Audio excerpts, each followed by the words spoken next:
父母日日不停咁去講道理，不停咁去懲罰小朋友，去鬧佢，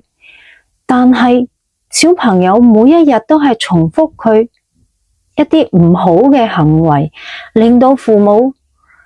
覺得好無助、好崩潰，而小朋友同大人之間嘅關係都好緊張。咁如何去改善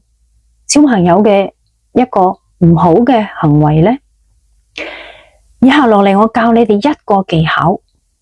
好簡單嘅4個步驟。呢個技巧就係第一，首先要讚小朋友嘅優點，話俾佢知佢做得好同埋佢嘅優點係乜嘢。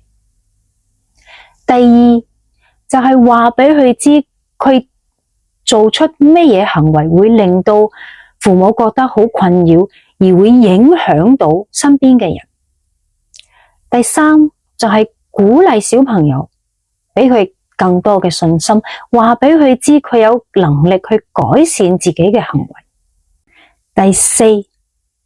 就係每一日做出正面嘅回應，話俾小朋友知我哋睇到佢進步嘅地方同埋佢做得好嘅地方。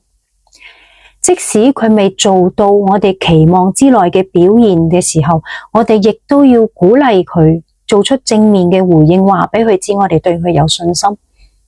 以上就係4個步驟嘅技巧，慢慢咁去幫助小朋友去改善佢嘅行為。